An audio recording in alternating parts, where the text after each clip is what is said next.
At 62, after 34 years of marriage, Alina Voss walked out of a county courthouse with a cardboard folder, a set of house keys that no longer opened anything, and the deed to her father's orchard on a gravel road in the Ozark Hills.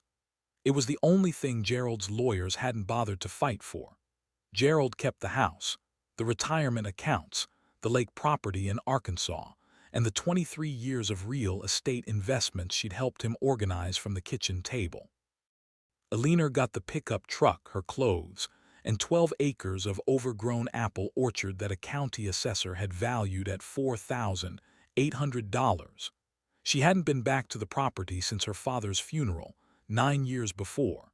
His beekeeper's hat still hung on a nail by the barn door. She'd come to sell the place and start whatever was left of her life somewhere else.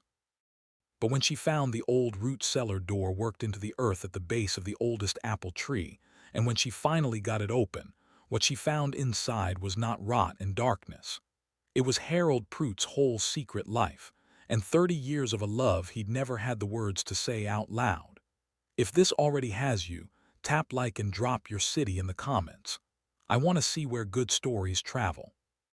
The courtroom smelled like carpet cleaner and dust, the way courtrooms always did, as if the air had been processed so many times it had lost all memory of outside.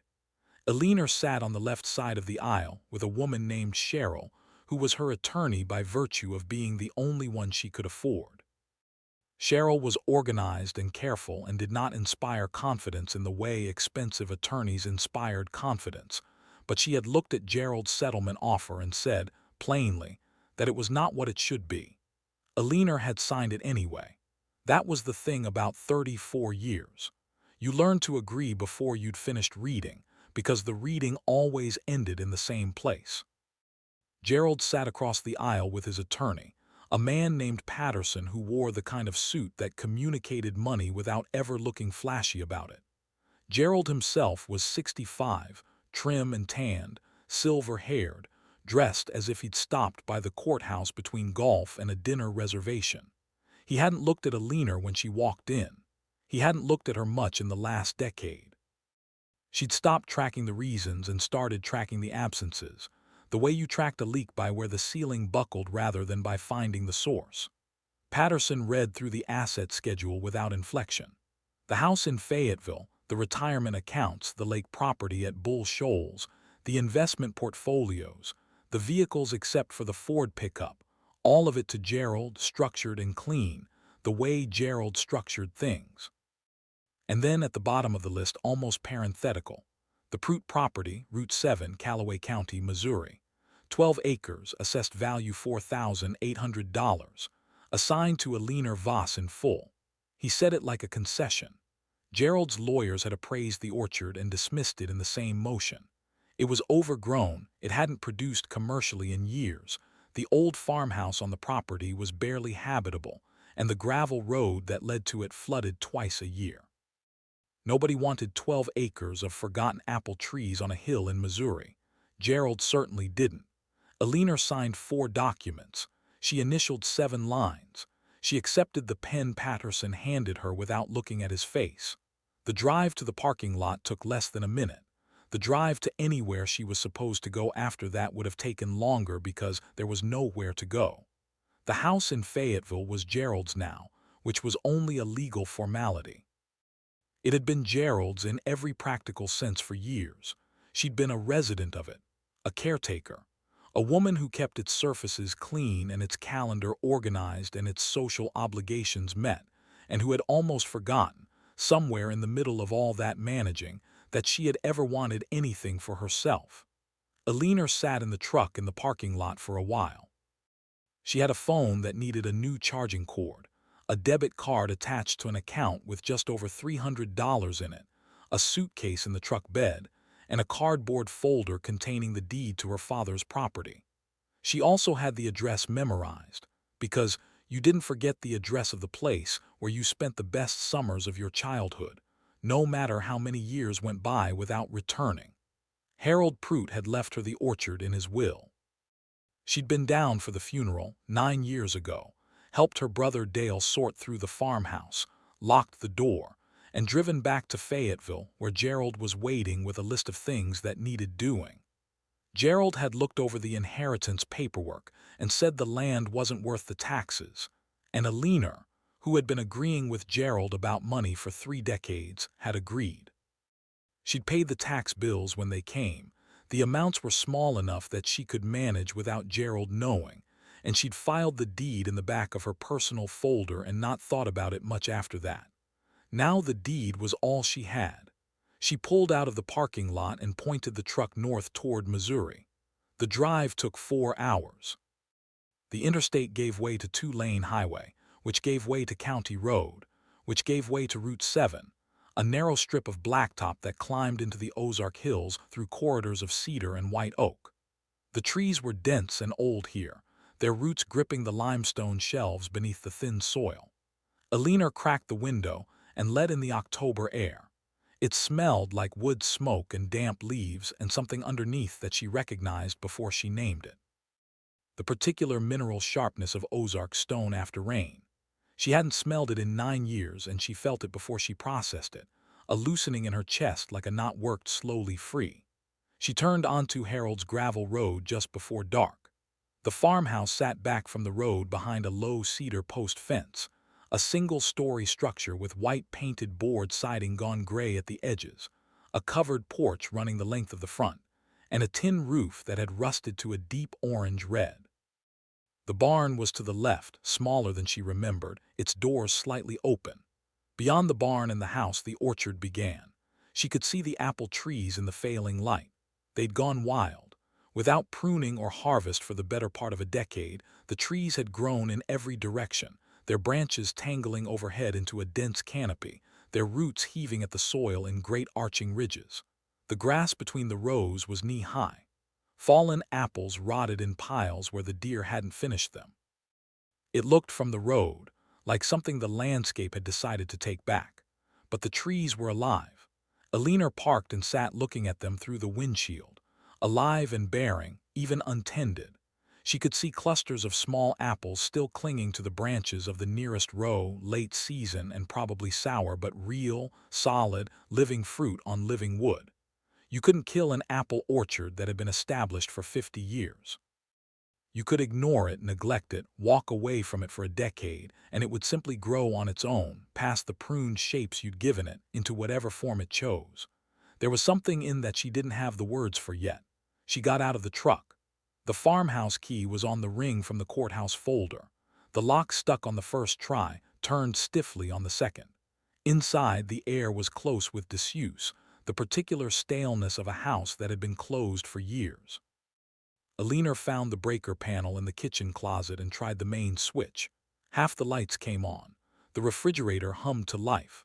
The water, when she turned the kitchen tap, ran rust brown for 30 seconds and then cleared.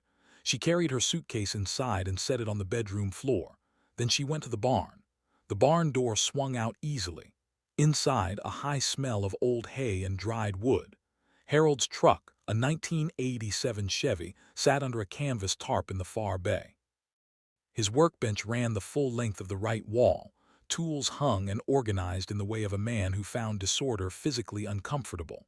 Rakes, hoe handles, pruning saws. On a nail beside the door hung his beekeeper's hat, the wide-brimmed canvas kind with the veil folded back over the crown. 9 years on that nail. The canvas had stiffened, but the veil was intact, fine mesh, still faintly spotted with the pale scars of old propolis. Alina lifted it from the nail. It was lighter than she remembered. On the workbench, between the handsaw and a jar of wood screws, sat a small tin box, the kind that had once held hard candy. She opened it. Inside, folded and refolded until the creases were nearly as deep as the paper itself, were Harold's orchard notes. Dozens of them, small rectangles of notepaper in his careful, upright handwriting. Notes about individual trees, their varieties and peculiarities, which ones bore late, which ones needed thinning, which one in the eastern row had a split in the main trunk he'd been watching since 1992. She turned the notes over one by one. The dates spanned decades. She set the tin back on the workbench. On the corner of the workbench, half hidden behind the tin and a coffee mug full of pencils, was a small compass, brass-cased, with a cracked crystal face. She picked it up and watched the needle settle. It pointed slightly east of north, which was wrong in the technical sense. Harold had noticed this too. In his small print on a piece of masking tape on the back of the compass, "Runs a touch east, but it'll get you home." She set all three objects together: the hat, the tin, the compass. She thought about that. A man who spent 40 years in an orchard he knew by memory, who didn't need a compass to find his way between any two trees, and who had kept a broken one anyway because it would get you home. She carried the hat and the tin back to the farmhouse. She left the compass on the workbench where Harold had left it. It seemed wrong to move it. She heated a can of soup on the gas stove, ate it standing at the kitchen counter, and went to bed before 8. She lay on the bare mattress in her father's room and listened to the sound of the orchard. Wind through the canopy, a low continuous sound like breath. A deer moving through the fallen apples somewhere in the eastern rows. An owl once far off. She slept better than she had in years. The orchard was different in morning light. Alina walked it before breakfast, carrying the tin of Harold's notes and opening each one as she passed the tree it described. She found his reference markers on the trunks, small notches cut into the bark at eye level, each one a letter or a number in a system she decoded in the first row. His inventory. She counted 63 trees. Most were still bearing, some more than others. The eastern row was the oldest, trees Harold had said his own father had planted in the 1940s, their trunks thick and fissured as old stone walls. These were the big producers, the ones Harold had been most careful with. Without pruning, they'd put on wood in every direction, but the fruit was there, small and hard and numerous. At the far end of the eastern row stood the oldest tree. Alina had always known it by the way Harold said it. Not the oldest tree in the orchard, just the oldest tree. As if there were only one in the world. It was massive, its trunk 4 feet across at the base, its roots spreading out from the soil in great knuckled ridges that made the ground uneven for 10 feet in every direction. Its crown was the widest in the orchard, reaching out in every direction, and even without pruning it had a different quality than the others, a symmetry that came from decades of being cared for more carefully than the rest. At the base of the trunk, where the largest root arched out of the ground and curved back down, Alina stopped. She saw the door. It was worked into the earth at the junction of root and soil, a low square frame of old cedar planking, barely 2 feet across, with a cast iron pull ring sunk into the surface. It was half hidden by the root's shadow and by a covering of grass and leaf litter that had accumulated over years. But the frame was solid, the wood treated and dry even under the accumulation, the iron ring still dark with the oil of Harold's hand. Alina knelt and cleared away the leaves and grass with her palms. The door was old, much older than the years since Harold's death. This had been here for a long time. She pulled the ring. The door resisted, the earth around it having settled and compacted over years of wet and dry. She pulled again, working it side to side, and felt it give slightly, a breath of cool, dark air from below. She worked at it for 20 minutes, pulling and rocking the frame, until the door swung up on its hinges with a groan that startled the birds out of the nearest trees. Below was a stone-lined cavity, 3 feet deep and perhaps 4 feet across. Dry inside, cool, the air carrying the particular clean smell of good root cellars, earth and cold stone and nothing putrid. Harold had built it well. On the floor of the cavity was a wooden crate, simple pine construction, the lid held down by a leather strap buckled over a wooden peg. Alina lowered herself to sit on the root and reached down and lifted it out. She carried it to the farmhouse and set it on the kitchen table. Inside the crate were 2 things. A ledger book, the old-fashioned kind with a cloth cover and sewn pages, thick and worn, and below the ledger another bundle of envelopes bound with a strip of rubber-cured leather, the kind Harold used to repair harness straps. Alina opened the ledger. The first entry was dated May of 1979. Bushels to cook family, too. They're short this season and Lavinia's got the 3 kids home with croup. Left on porch after dark so she wouldn't argue. She turned the page. September 1979. Gave Harmon Settle a full load in the truck. His wife passed in August and I don't think he's been eating right. He tried to pay. Told him he was doing me a favor, didn't have room in the cellar anyway. Wasn't quite true, but he believed it. Page after page, entries spanning 40 years. Harold's careful accounting of everything he had given away, every family he had supplied through a bad harvest or a hard winter, every bushel he'd left on porches under cover of dark, so as not to make the giving embarrassing for anyone. He'd noted the reasons when he knew them and left them blank when he didn't. A woman up Route 9 who lost her job and had 4 children. Older couple whose son was in the hospital in Springfield and they couldn't manage the garden. A family whose house had burned and who were living with cousins through the winter. A boy at the hardware store who'd mentioned offhand that his mother was sick and that things were tight, and who'd found a full bag of apples in the back of his truck the following morning. Alina read for an hour. The ledger ran to its last page in the final entry, dated November of the year Harold died. The handwriting was slower and larger than the earlier entries, the hand of a man whose joints had begun to argue with the pen. Prune the old tree back. She's been going her own way for a few years and it's time. Good wood in her still. Left the cellar stocked for whoever comes next. 1 entry more to write and then this book is done. The last line at the very bottom of the final page, I hope it's Ellie. Alina set the ledger down and pressed both hands flat on the table. Outside, the October wind moved through the orchard. The oldest tree's canopy shifted and settled, the way it had for 80 years. She sat at her father's kitchen table for a long time before she opened the envelopes. The envelopes were thank you notes. She untied the leather strip and laid them out one by one. 11 of them, written on different paper in different hands, most without a proper address, sent to the general store in the nearest town or passed through neighbors to reach Harold. Some were a single line. Some were a page. All of them said a version of the same thing. We didn't know who to thank, so we're thanking you. We knew it was you. One was from a family who said Harold's apples had fed them through the winter their father was laid off, and the children were too young to understand. One was from a woman who said she'd moved away 30 years ago, but had never forgotten the man who left produce on her mother's porch without knocking. One was from a man who had since started his own small orchard in Tennessee, and said Harold's example was the reason. Alina read all 11.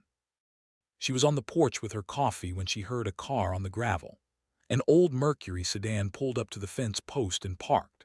A woman climbed out, heavy and slow, wearing a housecoat over her clothes, the practiced unhurriedness of someone who had stopped apologizing for how long things took her. She was perhaps 75, with white hair and a braid down her back, and the careful eyes of someone who had watched the same road for decades. She stood at the fence and looked at Alina on the porch. I thought it might be you, the woman called. You've got Harold's eyes. Lavinia Cook, Alina said. Vinny, the woman waved a hand.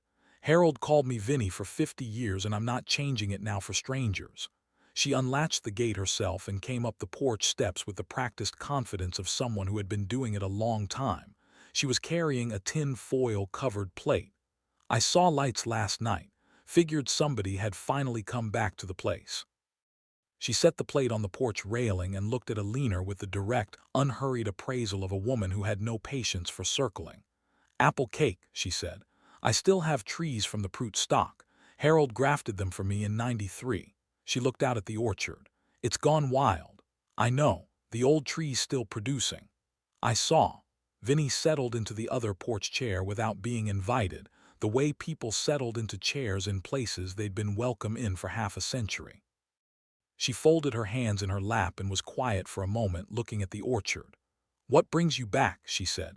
My husband divorced me. He got everything. The lawyers left me the orchard because they figured it wasn't worth anything. Vinny was quiet. I found his ledger, Alina said. Harold's and the envelopes in the root cellar under the old tree. Vinny looked at her then. Something moved behind her eyes, not surprise, something older than surprise. Recognition. He always said somebody would find it, Vinny said. He put it down there 20-some years ago when his back started giving him trouble. Said if something happened to him, he wanted the record somewhere safe. Did you know what was in it? I knew about the giving. Everybody in this valley knew about the giving, even if Harold didn't know we knew. He thought he was being secretive. The corner of Vinny's mouth moved. Harold Prout could fix a tractor engine in the dark and grow apples in clay soil, but he could not be covert to save his life.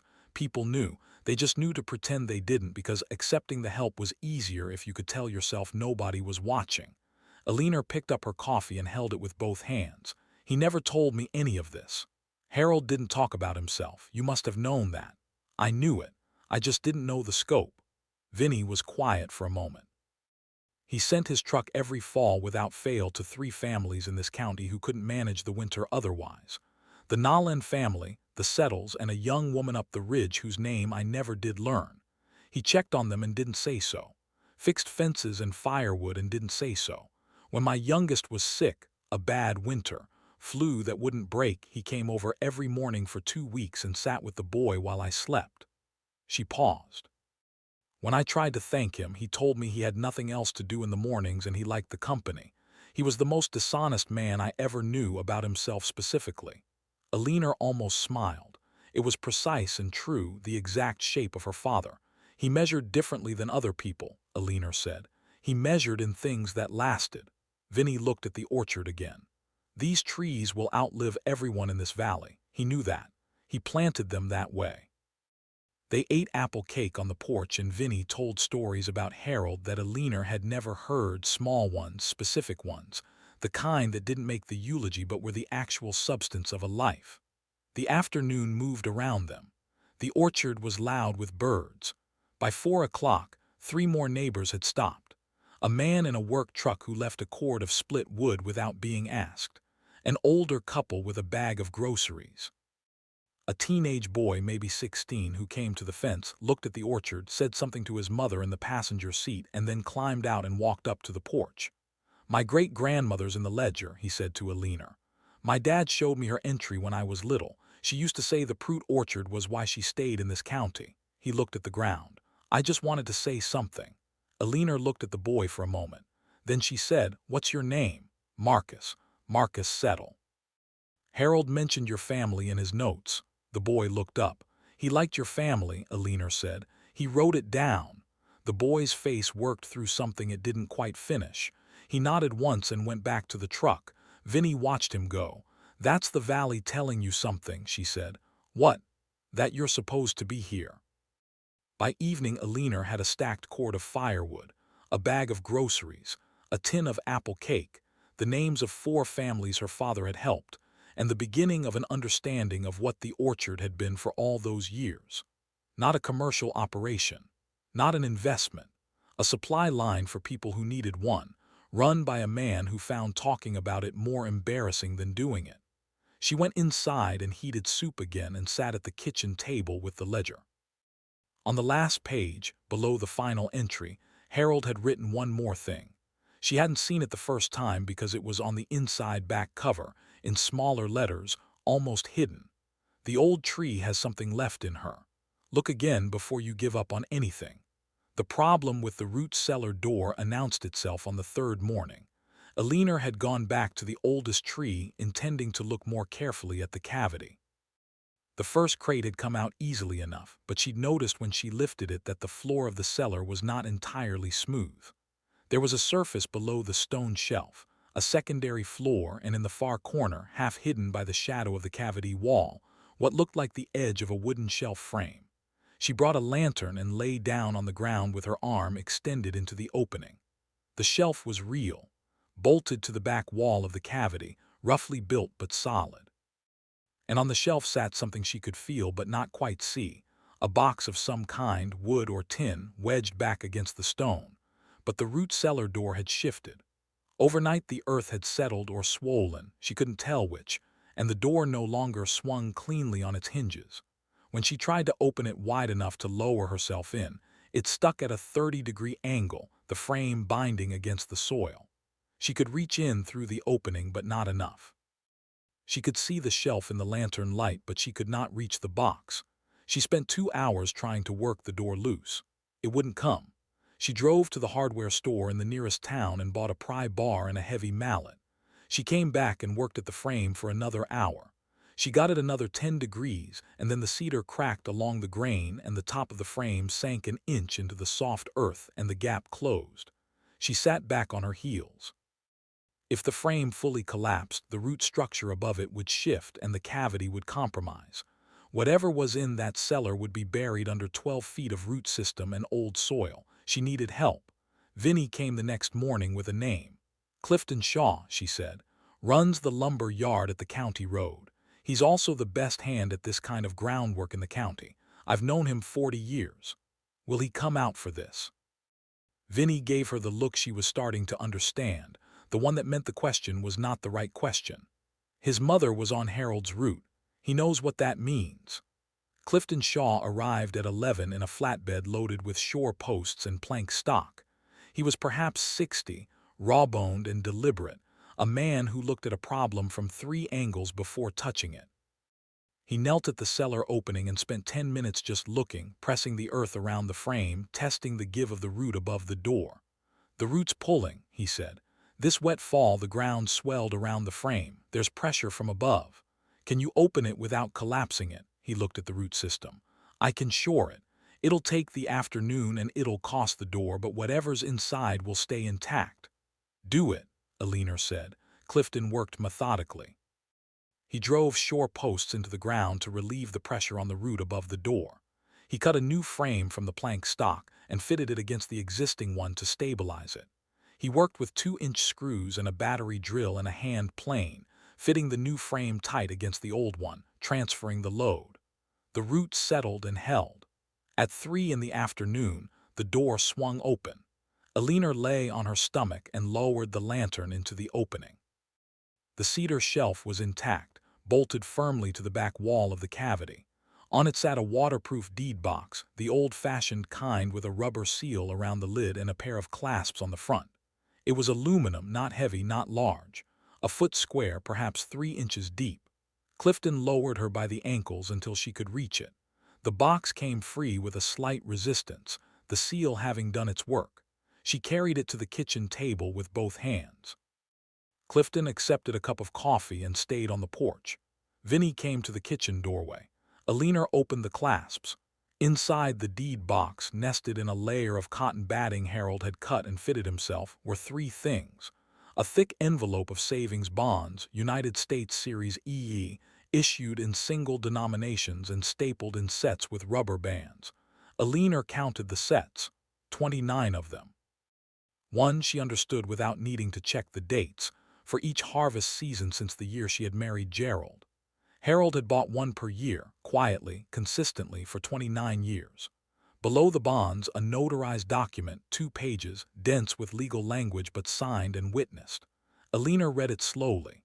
It was a deed in trust, transferring the Prout property and all its assets to Alina Ann Voss, née Prout, as sole beneficiary of the Harold R. Prout Living Trust. The trust had been established 22 years ago, 3 years before Harold died, and it had been drafted specifically to ensure the property remained outside any marital estate Alina might have at the time of inheritance. Harold had known. He had not known specifics. He could not have known about the real estate portfolios or the lake property or the exact terms of a divorce that wouldn't happen for another 13 years. But he had known his son-in-law well enough to know that what he left Alina should be hers alone, and he had structured it that way with enough legal care that no settlement attorney could argue otherwise. Alina set the trust document on the table beside the bonds. Then she opened the sealed envelope at the bottom of the box. It was addressed in Harold's handwriting. Not Ruth, the way a father might write to a daughter he'd grown casual with. Alina. Her full name, careful and deliberate, the way he had written it on birthday cards and school enrollment forms when she was small. She unfolded 3 sheets of yellow legal paper. "Dear Alina, if you found this, then you found your way back to the old tree. I always thought you would. You had a way of finding things that mattered, even when you were small. You'd lose a toy and spend 3 days looking for it rather than getting a new one. I used to think that was stubbornness.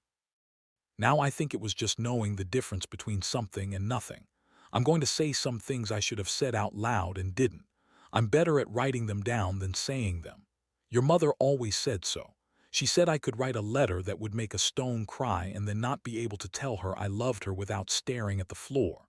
She was right. I loved her very much and I was not good at saying it. I am not going to be better at saying it to you, so here it is on paper. I know about Gerald. I don't mean the things you think I mean. I don't mean anything I could prove in a court.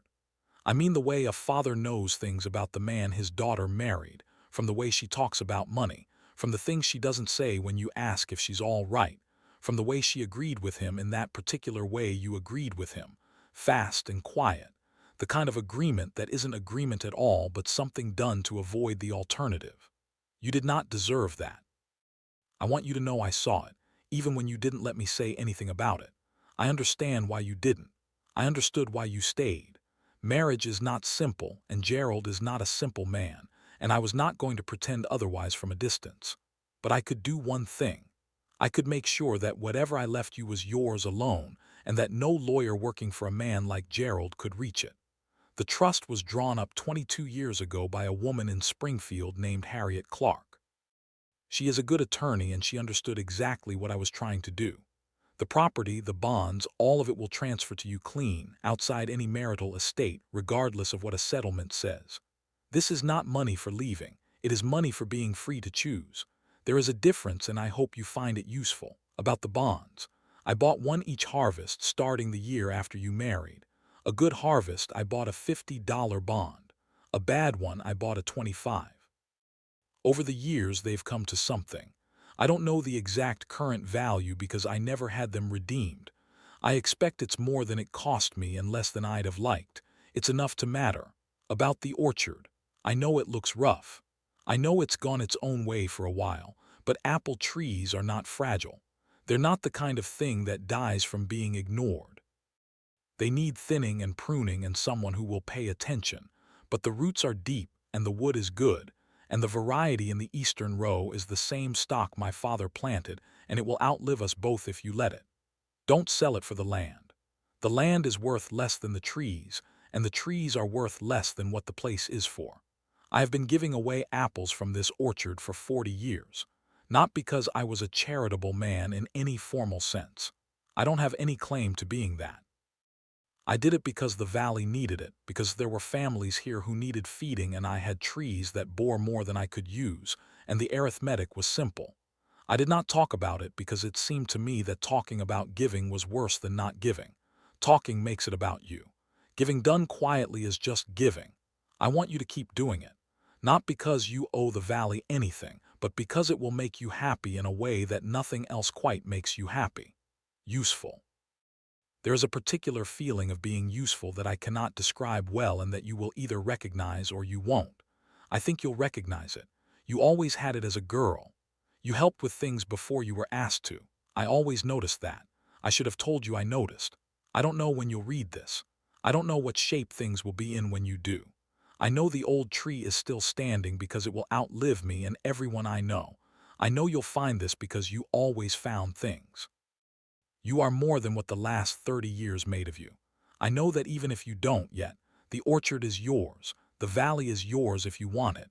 The coffee won't make itself, but the stove still works. I love you. There it is on paper since I couldn't say it the way it deserved. Your father, Harold. Eleanor set the pages on the table. She sat for a long time. Vinnie appeared in the kitchen doorway, quiet, holding her mug. She looked at Eleanor's face and did not ask questions. She crossed the kitchen and put the coffee pot on the stove, and the sound of it, the plain domestic sound of water heating and coffee beginning, was the most useful sound Eleanor had heard in years. Stay with me. What Ellie found when that old door finally opened is the reason I couldn't stop telling this story. The part that changes everything is just ahead. The envelope arrived on a Thursday, 3 weeks after Eleanor had reopened the farmhouse and begun clearing the orchard's worst overgrowth. It came in a cream-colored business envelope with a Springfield return address, a law firm she didn't know. She opened it at the kitchen table with Harold's ledger beside her. The letter was from Gerald's attorneys. In the course of preparing a supplemental financial disclosure, they had become aware of the existence of a trust instrument naming Eleanor Ann Voss as sole beneficiary of certain property and assets previously undisclosed during the settlement process. They believed this constituted a material omission and were filing a motion to reopen the settlement and submit the Prout property and associated assets to division as marital property, on the grounds that the trust had been established during the marriage, and that its existence had been deliberately concealed from the settlement proceedings. Alina read the letter twice. Her hands were steady. She walked to the phone and called Vinny. Vinny arrived in 20 minutes with a woman Alina had not yet met. She was in her late 60s, straight-backed and compact, with a briefcase that looked like it had been carried into every courtroom in 3 counties. She shook Alina's hand at the door with a dry, firm grip. "Grace Ellard," she said. "I was an attorney in Springfield for 31 years, retired 4 years ago. Vinny said you might be able to help." Grace sat at the kitchen table and looked at the letter for a long time. Then she looked at the trust document. Then she picked up her reading glasses from her coat pocket and read both again from the beginning. "They can file this motion," she said. "That's allowed. Courts can reopen settlements when assets were materially concealed." Was this concealed? Grace set her glasses on the table. "Not in any legally meaningful sense. A trust established by your father, a third party, naming you beneficiary, is not a marital asset. It was never yours to disclose during settlement because it wasn't yours to own yet. It became yours at his death, which occurred before the divorce but after the marriage, and the trust was structured specifically to pass outside marital property." She paused. "Your husband's attorneys know this. This is a pressure motion. They're hoping you don't know enough to fight it and that the cost of defending it will make selling easier." "I know the difference between pressure and argument," Alina said. "He taught me that." Grace looked at her. "Your father, Gerald." Something in Grace's expression shifted, not quite a smile but the space before one. "I need the original trust instrument, the deed chain, and the savings bond documentation. Can you get those?" "They're in the box on the table." Grace looked at the deed box. She looked at Alina. "When did you find this?" 3 weeks ago, under that tree." Alina nodded toward the window, where the oldest tree's canopy was visible at the far end of the eastern row. "In a root cellar my father built before I was born." Grace was quiet for a moment. "Your father was Harold Prout. Did you know him? Of him?" Grace picked up her briefcase and set it on the table. "My son went through a very bad winter about 12 years ago after his wife left. 3 children, not enough income. Someone left produce at his door every week for 4 months. Nobody knew who. My son has a theory." She opened the briefcase and took out a yellow notepad. "I'm going to read this trust document carefully," Grace said, "and then I'm going to tell you something about Gerald Voss's motion." She read for 40 minutes. Alina sat at the other end of the table and ate apple cake and waited. When Grace put down the trust document, she placed both hands flat on the table in the deliberate way of someone about to say something final. "This trust is impenetrable," she said. "Your father's attorney in Springfield structured it precisely to survive a challenge of this type. The property passed to you outside the marital estate by operation of a valid third-party trust instrument. The savings bonds are titled to the trust, not to you personally, which means they were never yours to disclose and never marital property in any configuration. Gerald Voss has no legal claim to any asset in this trust. Will the motion be dismissed?" "If it goes before any judge in this district who reads English, yes." Alina was quiet for a moment. "Then why file it?" "Because Gerald Voss is accustomed to winning by making the fight expensive. He expects you to sell rather than litigate." Grace picked up her glasses. "He doesn't know you have competent representation." "I don't have money to pay you." "Did I ask for money?" Alina looked at her. "Harold Prout fed my son's family through the worst winter of their lives," Grace said. "My son found out it was Harold 3 years later when an old woman in the county told him. He tried to pay. Harold was already dead by then." She picked up the trust document. "There are debts that compound interest. This is what mine has grown to." She stayed through the afternoon.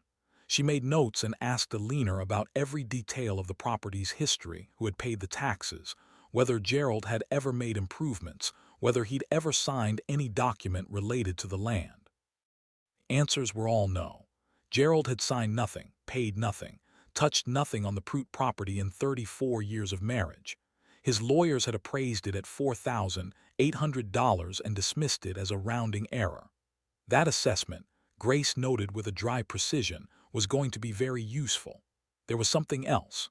While Alina was looking for the tax records in Harold's filing cabinet, Her fingers found a folder at the back of the bottom drawer that wasn't organized with the rest. It had no label. Inside were two things: a handwritten receipt from a medical clinic in Springfield, dated 15 years ago, for surgery costs of $4,100, and a short letter on the clinic's letterhead confirming receipt of an anonymous donation in that amount to cover an outstanding balance for a patient named Clara Morrow. Eleanor set the folder on the table. She didn't know the name. She looked at the receipt more carefully. The surgery had been a cardiac procedure, a valve repair. The patient's address was listed as a small town 40 miles east of the orchard. Eleanor made a note of the name in the margin of Harold's ledger beside his last entry. She didn't know yet what it meant, but she kept it. Gerald came 3 days before the hearing. Eleanor was in the orchard when she heard the car. She recognized the engine before she saw it, the smooth, expensive sound she had heard in driveways and parking lots for 30 years. She walked to the fence and waited. Gerald climbed out wearing a jacket and dark pants, city clothes on a gravel drive, the same small miscalculation he always made when he entered a world that wasn't his. He walked to the fence and stopped. He was older than she remembered, which was strange because she had seen him at the courthouse only 2 months before. Something in him had thinned. "Eleanor," he said. "Gerald." He looked past her at the orchard. Fall had deepened and the leaves were gold and orange in the morning light. The apple trees stood in their rows in the particular quiet of old things that have seen everything and decided not to rush. "This is really what you're holding onto," he said. "Yes." He studied the place the way he studied properties, looking for the flaws, the deferred maintenance, the angles that revealed distress. She had watched him do it 1,000 times. He was good at it. "You know you can't win this," he said. "The motion is solid." Grace Ellard disagrees. He went still. "You know her," Eleanor said. It wasn't a question, she had seen it in his face. Gerald turned the jacket lapel over with one hand, a gesture she recognized. He made it when he was revising something mid-conversation. "You can't run this place," he said, but the confidence had shifted register, less certain, more insistence. "You don't have the capital for restoration. The equipment's 40 years old. The trees need work you can't do alone." "Jesse Morrow comes 3 days a week," Eleanor said. Gerald frowned. "Who?" "Clifton Shaw's apprentice. He knows orchard work. His mother grew up 40 miles from here." She paused. "His grandmother's name was Clara." She watched Gerald's face for something. She found it not recognition exactly, but the flicker of someone encountering information they can't place and know they should be able to. "I don't know what you're talking about," he said. "No," Eleanor said. "I don't imagine you would." He stood at the fence for another moment. The orchard was very still behind her. The oldest tree's crown moved in the high wind, its wide branches slow and deliberate. "I built something," Gerald said. "It came out differently than he intended, with less authority, more honesty. Everything we had, I built it." "I know," Eleanor said. "You didn't see it as building." "I saw it as building. I just didn't think it was the only thing worth building." He looked at her for a long moment. She had the sense of looking at him clearly for the first time in a long time, not with anger or grief, but with the particular clarity that came from distance.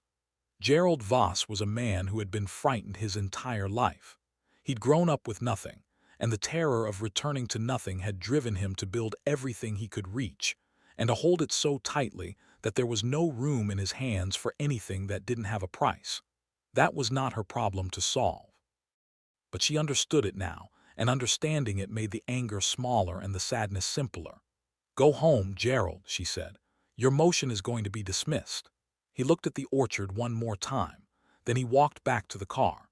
She watched it go down the gravel road and disappear around the cedar break, the same road she'd driven down 3 months ago with everything she owned in a truck bed and nowhere to be. She went back to the trees. The hearing was on a Wednesday morning in November. Eleanor drove to the courthouse in the truck with Grace in the passenger seat and Vinny in the back. The morning was cold and bright, a hard blue sky above the tree line, the kind of day the Ozarks did in late fall when the air had that particular clarity that felt like the world had been washed clean. Grace carried one folder. Inside it were 3 documents: the trust instrument, the deed chain, and a statement she had prepared from the county's property records office confirming that the Prout property had been wholly separate from the Voss marital estate for the duration of the marriage. Clifton Shaw was in the courtroom.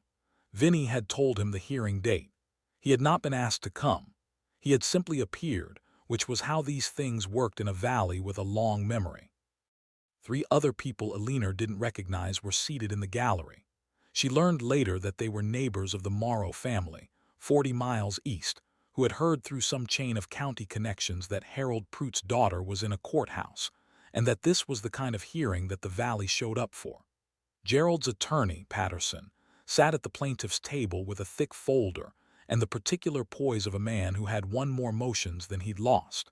He looked at Grace Ellard and recalibrated slightly. The judge was a woman in her 50s with reading glasses on a lanyard and a docket that was running behind. She read the motion, read the response, set both documents on her desk and looked at Patterson. "Counsel," she said, "can you explain the legal basis for treating a third-party trust as marital property?" Patterson explained. He made reference to commingling and constructive ownership, to the timing of the trust's establishment during the marriage, to the argument that Alina's knowledge of the trust should have prompted disclosure. The judge listened without expression. "Counsel," she said, "was this trust titled in the plaintiff's name during the marriage?" The defendant: "Was the trust titled in the plaintiff's name during the marriage?" A pause. "No, Your Honor. It was titled to Harold Prout as grantor, naming the defendant as sole beneficiary at the time of the grantor's death following the marriage." "Yes, but so the asset was not hers to disclose during the settlement because she did not own it during the settlement." Patterson shifted. "The trust was structured in a manner that suggests that the grantor knew what he was doing." The judge looked at Grace. "Counsel for the defendant, your response." Grace stood and presented the 3 documents methodically, without dramatics. The trust instrument, which had been drafted 22 years ago by a Springfield attorney and was legally sound in every particular. The deed change showing unbroken title from Harold Prout's father to Harold and from Harold to the trust.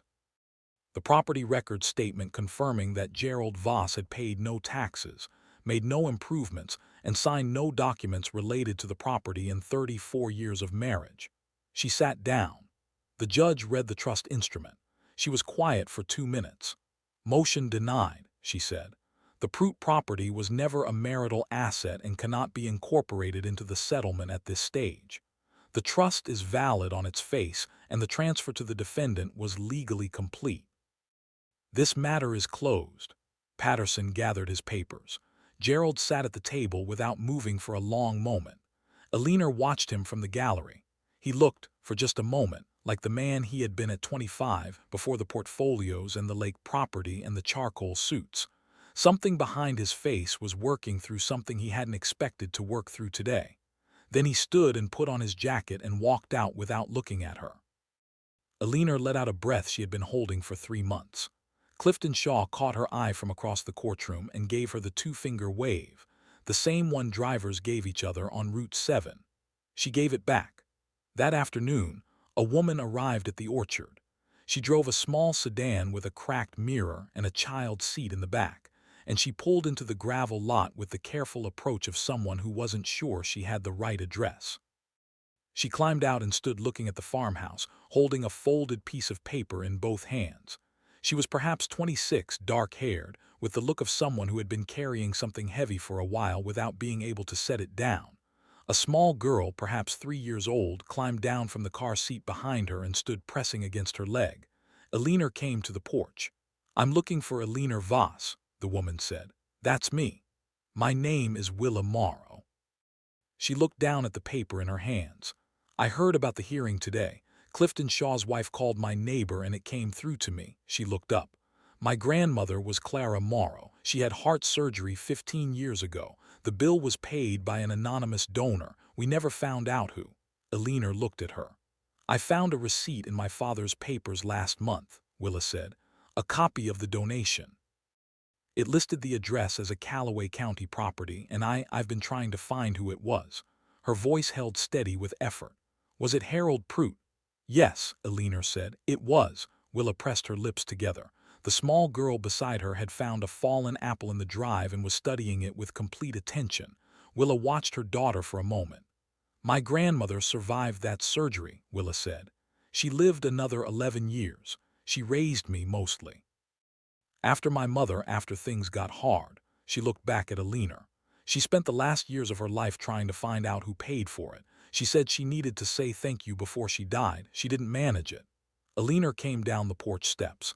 She walked to where Willa was standing and held out her hand. Willa took it. Her grip was the grip of someone who had learned not to hold too tight because things tended to be taken back. "He never wanted thanks," Alina said. "But I'll take it for him." Willa's face broke open in a way that had clearly been looking for somewhere to go for a long time. She pressed her free hand over her mouth. The little girl looked up from the apple.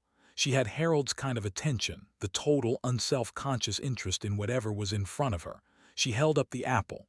"It's a good one," she said seriously. Alina looked at the apple. It was small and late season and probably sour and perfect. She took it from the child's outstretched hand and turned it over. "You're right," she said. "It's a good one." She looked at Willa. Then she looked at the farmhouse, at the barn, at the eastern row of old trees, at everything that was hers now and everything it had been before it was hers. "I could use another hand out here," she said. "If you're looking." Willa looked at her carefully, the look of someone who had learned not to accept what seemed too good because it was usually too good. "I don't know anything about orchards," she said. "I'm learning again myself. We'll figure it out." Alina looked at the little girl who had found another apple and was comparing them in each hand with great seriousness. "What's her name?" "Hazel." "How old is she?" "3, almost 4." Alina looked at Hazel examining her apples in the afternoon light. The orchard spread out behind her in its old October gold. The oldest tree standing at the far end of the eastern row with its enormous crown and its deep roots and its root cellar sealed and empty now, having given what it held. She looked at the two of them. She thought about Harold's last line, "I hope it's Ellie." "The farmhouse has a spare room," Alina said. "It needs some work, but it's solid. You'd have the room and wages once the season picks up." Willa was still looking at her. Then something in her face settled, a decision made at the level below argument. "All right," she said. The winter was cold that year in the Ozarks, but the farmhouse was warm. Jesse Morrow came 3 days a week through December and January and learned the pruning work with the patient precision of his grandmother in everything he did, learning before he touched what he intended to do and then doing it cleanly. The orchard responded the way old orchards responded to good hands, slowly, gratefully, without fanfare. The deadwood came out. The crowns opened to light. The rows between the trees were cleared and the fallen fruit was gathered and composted back into the earth. Willa learned the farmhouse and the farmhouse learned her. She cooked in Harold's kitchen with Hazel on a stool beside her, and the smell of something warm on the stove drifted down to the barn on cold mornings, where Alina was checking the old truck's engine or sorting the last of the season's equipment. Alina taught her to read the orchard notes the way Harold had written them, not just as records but as a language, a way of paying attention to things that could not advocate for themselves. Willa was a fast learner. She had the temperament for it, the willingness to wait for understanding rather than forcing it. Grace Ellard came to supper in January and stayed 3 hours. Vinny came most Saturdays. Clifton Shaw stopped by when he had something to deliver and stayed for coffee each time.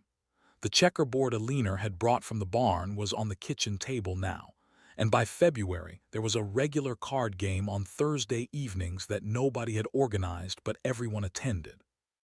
The savings bonds were redeemed in February. Grace helped Alina through the process. The final total, with 29 years of compound interest, came to $43,200 and some change. Alina held the check in her hand and thought about a man buying a $25 or $50 bond every fall, setting it in the deed box, and going back to his trees. She put $5,000 in a savings account for Hazel. The rest went into the orchard. New equipment, certified organic registration, repairs to the barn roof, the equipment shed, and the farmhouse's south wall where the cold had gotten in. It was enough for the work that needed doing, and the work was what Harold would have spent it on. By March, The first buds were opening on the old trees in the eastern row. Alina walked that row on a morning when the temperature had broken and the air smelled of mud and cold water and the beginning of things, and she felt what Harold had said she would feel, that particular quiet satisfaction of being useful in the right place. Not the satisfaction of having won something, the satisfaction of having continued something. There was a difference, and she knew it now. On the gate post at the entrance to the orchard, she hung a small sign, painted on pine board, lettered by hand. Fruit Orchard, S. 1943. All are welcome. That was Harold's way. It would do for hers. The dogwoods were blooming when Alina walked the eastern row on a morning in late April. The Ozark spring had come in with its characteristic extravagance, pink and white blossoms against the deep cedar green, the air a warm chaos of pollen and new growth. The apple trees were in early blossom themselves, pale pink clusters on the older growth, white on the younger trees Jessie had helped prune. Hazel ran ahead through the rows, shrieking at something in the grass that turned out to be a box turtle, enormous and patient, moving with the absolute confidence of something that had been doing this longer than any of them. Alina watched her crouch and look at it. "Don't pick it up," Willa called from 3 rows over. "I know," Hazel said, with the dignity of someone who had been told this before and found the reminder unnecessary. She was crouched 3 inches from the turtle's face, looking at it with the same total attention that Harold had given trees, and that Alina was beginning to recognize as a kind of inheritance in its own right. Vinny was on the porch with Clifton and his wife when Alina came out of the orchard. Coffee and apple cake, the same combination that had been on this porch in various configurations for as long as anyone in the valley could remember. Alina sat in Harold's chair. She had been thinking about something Grace had said at the January supper, almost in passing, about what Harold had done in the valley. Grace had called it quiet arithmetic, the idea that small acts of generosity, done consistently, without announcement, without expectation of return, added up over decades into something structural, something that held a community in place through hard times the same way roots held soil against erosion. Quiet arithmetic. Alina looked at the orchard. The oldest tree was visible from the porch at the far end of the eastern row, its crown the widest, its trunk the thickest, its roots still spread in those great arched ridges that had helped her understand, 3 months ago, that something important was under the surface and worth the effort of reaching for it. Harold had spent 40 years at that tree, had written about it with a particular tenderness in his notes, had pruned it himself every fall, had built the root cellar beneath it with his own hands, had filled it with everything that mattered. Alina thought about the letter, about the line that had stayed with her longest, not the ones about Gerald or the trust or the bonds, but the simple one near the end. "I hope it's Ellie." He had written it into the back cover of a ledger at the end of a life's worth of record-keeping, as if the hope had been there all along, running underneath the entries like groundwater, quiet and sustaining and invisible, until you found the right place to dig. She had found it. She was going to keep digging. Hazel appeared from around the corner of the farmhouse at a run, out of breath, cheeks flushed, the box turtle apparently abandoned in favor of something more interesting. She ran up the porch steps and grabbed Alina's hand. "Come see," she said. "The bees are back." Alina let herself be pulled to her feet. The old tree was blooming at its crown, white flowers against the gray Ozark sky, and in the highest branches where the blossoms were thickest, there was a sound Alina had not heard in 9 years. A low, warm, purposeful hum. Harold had kept bees in the orchard for 30 years. The hives had gone wild after his death and dispersed to wherever wild bees go. Now a colony had come back on its own, drawn by the blossoms, settling into the hollow of an old branch, going about their work without needing to be asked. Alina stood at the base of the oldest tree and listened to them. She pressed her palm against the bark, the same way she had pressed it as a girl, rough and warm in the April sun, alive with the sound of the bees above and the deep, inaudible movement of roots below, drawing up whatever the Ozark earth gave, turning it into something that lasted. She looked up through the blossoming crown at the pale spring sky. Harold had spent his life putting things into the ground and trusting the ground to hold them, seeds and roots and small kindnesses and the careful records of a lifetime of paying attention. He had put the most important things deepest, under the oldest tree, where they would keep until they were needed. She had found them. She was going to put her own things down now and trust the ground with them and see what grew. The first season's harvest came in September, modest and clean. The certified organic registration had gone through in June, and a grocery co-op in Springfield had signed a contract for the whole of the Eastern Rose production. It wasn't enough to make anyone wealthy, but it was enough to be real, and the number on the contract was honest in the way Harold's numbers had always been honest, specific, and earned. Willa ran the harvest books at the kitchen table the way Harold had run his ledger. She had added her own category to the record, apples given, weekly, with the names and what she knew about the families. Jesse worked the Eastern Rose final pruning that fall with Hazel following him in her rubber boots, asking questions he answered in the same unhurried way Harold would have, stopping to show her the difference between good wood and dead wood, how you could tell by the weight and the color, and the way the saw moved. On an October morning, 5 years to the month from the first one, Alina walked the orchard and counted the trees. 63, the same as Harold's count, the same as the morning she had first walked it with his notes in her hand. She had added nothing and lost nothing, and the orchard was exactly what it had always been, which was everything. She stood at the oldest tree for a long time. She had brought Harold's compass from the barn workbench. She held it in her palm and watched the needle settle. Slightly east of north. She turned it over and read the masking tape on the back in Harold's small, permanent print. Runs a touch east, but it'll get you home. She put it in her coat pocket. She walked back to the farmhouse. Willa had the coffee on. Hazel was at the kitchen table with a piece of paper and a pencil, drawing something with great concentration, the same forward lean and tight pencil grip. She looked up when Alina came in. "The bees are loud this morning," she reported. "I know. That means it's a good day." Alina smiled at her.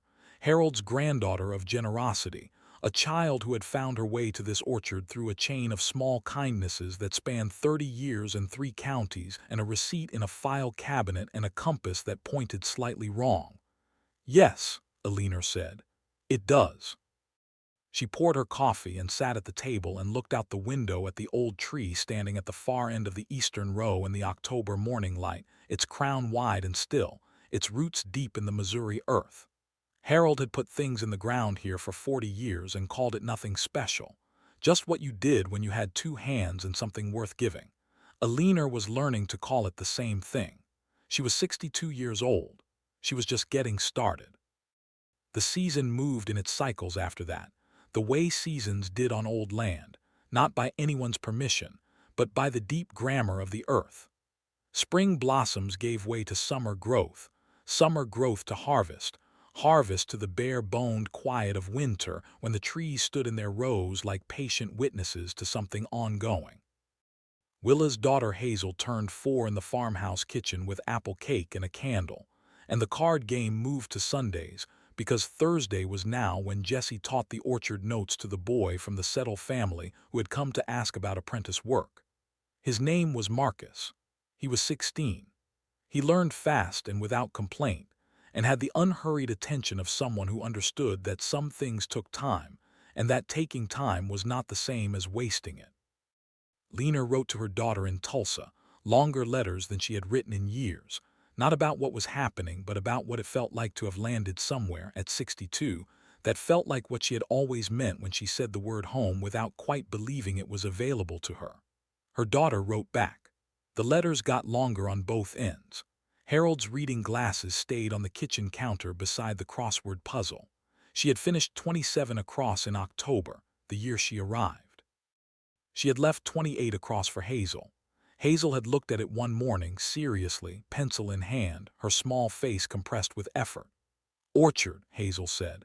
Alina looked at 28 across, 7 letters, a place where trees grow. She handed Hazel the pencil. Hazel printed it in large letters, careful and uneven, the handwriting of a child just learning that letters meant something, that marks on paper were how you left a record of what you knew. Alina looked at the crossword, Harold's half and Hazel's half, the careful block letters and the large uncertain ones. fitting together in the grid the way the old trees and the young ones fitted in the rows of the orchard, the same purpose, different ages, the same ground. She put the crossword back on the counter beside Harold's glasses and his compass. 3 objects from a man who had been gone for a long time and was not gone at all. Some things grow best when nobody's watching. That's true of orchards. That's true of love. Harold Prout never asked for a name on anything. No plaque on a bench, no dedication at a harvest festival, no marker on the gate.